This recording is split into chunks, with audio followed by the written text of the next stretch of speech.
شام کے 5 بجے ہیں۔ السلام علیکم، یہ ریڈیو پاکستان ہے۔ سمرہ یوسف سے خبریں سنیے۔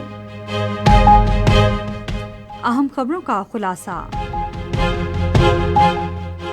وزیر اعظم نے کہا ہے کہ پاکستان اور سعودی عرب مختلف شعبوں میں دو طرفہ تعلقات اور تعاون کو مستحکم بناتے ہوئے آگے بڑھ رہے ہیں۔ شہباز شریف آج دوحہ پہنچیں گے، جہاں وہ قطر کی قیادت کے ساتھ تجارت اور سرمایہ کاری کے شعبوں میں تعاون کی نئی راہیں تلاش کرنے پر بات چیت کریں گے۔ پنجاب حکومت نے اسموگ کے مسئلے سے نمٹنے کے لیے لاہور ڈویژن میں 2 اور 3 پہیوں پر چلنے والی گاڑیوں کو بجلی پر چلنے والی گاڑیوں سے تبدیل کرنے کا فیصلہ کیا ہے۔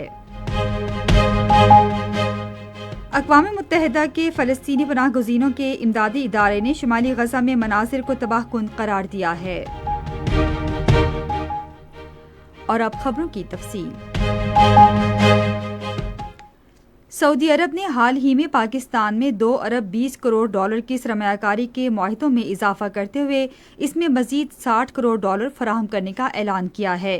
یہ اعلان آج ریاض میں وزیر اعظم شہباز شریف اور سعودی عرب کے وزیر سرمایہ کاری خالد بن عبدالعزیز الفالح کی جانب سے ایک مشترکہ پریس بیان میں کیا گیا۔ وزیر اعظم شہباز شریف نے اس موقع پر کہا کہ پاکستان اور سعودی عرب اپنے برادرانہ تعلقات کو مستحکم کرنے کے لیے مل کر کام کرتے رہیں گے۔ انہوں نے کہا کہ فریقین منصوبے کے نظام الاوقات پر کام کریں گے۔ انہوں نے امید ظاہر کی کہ سعودی ولی عہد کی قیادت میں دونوں ممالک نہ صرف پاکستان اور سعودی عرب کے عوام بلکہ پوری امت مسلمہ کے فائدے کے لیے دو طرفہ تعلقات کو مستحکم کریں گے۔ وزیر اعظم نے IMF پروگرام کے حصول میں سعودی حمایت کا شکریہ ادا کیا۔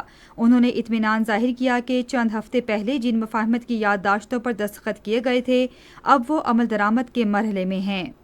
سعودی وزیر سرمایہ کاری نے کہا کہ پاکستان کے ان کے حالیہ دورے میں دونوں ممالک نے 2 ارب 20 کروڑ ڈالر کی مفاہمت کی 27 یادداشتوں پر دستخط کیے تھے۔ انہوں نے کہا کہ یہ تعداد اب بڑھ کر 34 ہو گئی ہے۔ انہوں نے کہا کہ ان معاہدوں کی مالیت بھی 2 ارب 80 کروڑ ڈالر ہو گئی ہے۔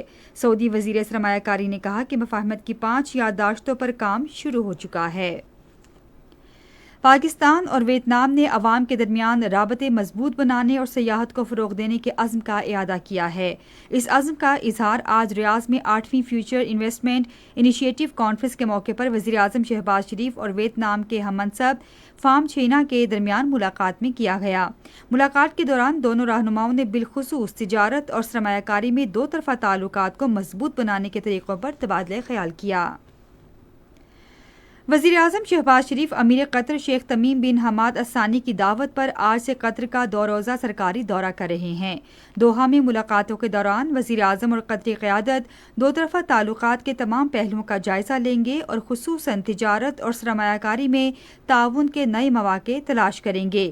قطر انویسٹمنٹ اتھارٹی اور قطر بزنس مین ایسوسی ایشن کے وفود وزیر اعظم سے ملاقات کریں گے اور پاکستان میں سرمایہ کاری کے مواقع تلاش کرنے پر بات چیت کریں گے۔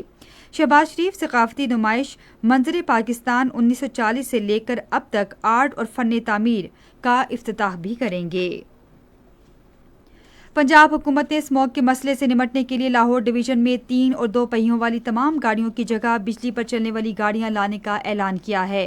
آج پنجاب اسمبلی میں اظہار خیال کرتے ہوئے سینئر صوبائی وزیر مریم اورنگزیب نے کہا کہ وزیر اعلیٰ مریم نواز شریف کے طلباء میں 50,000 ای بائک تقسیم کرنے کے اقدام کے تحت 15,000 ای بائک تقسیم کیے جا چکے ہیں۔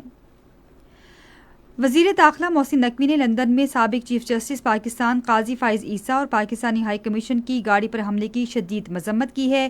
آج ایک بیان میں انہوں نے فوٹیج کے ذریعے حملہ آوروں کی شناخت کے لیے نادرا کو فوری اقدامات کا حکم دیا۔ گزشتہ 24 گھنٹے کے دوران محصور غزہ پر مسلسل اسرائیلی حملوں میں 102 فلسطینی شہید اور 287 زخمی ہو گئے ہیں۔ فلسطینی پناہ گزینوں کے لیے اقوام متحدہ کے امدادی اور تعمیری ادارے نے شمالی غزہ کی صورتحال کو تباہ کن قرار دیا ہے۔ شمالی غزہ میں بیت اللحیہ کی میونسپلٹی نے اسے تباہ کن علاقہ بھی قرار دیا ہے۔ اسی کے ساتھ خبریں ختم ہوئی۔ مزید خبروں تجزیوں کے لیے آئیے ہماری ویب سائٹ radio.gov.pk پر اور فیس بک کے link radio Pakistan news official پر براہ راست ویڈیو اسٹریمنگ بھی ملاحظہ کیجیے۔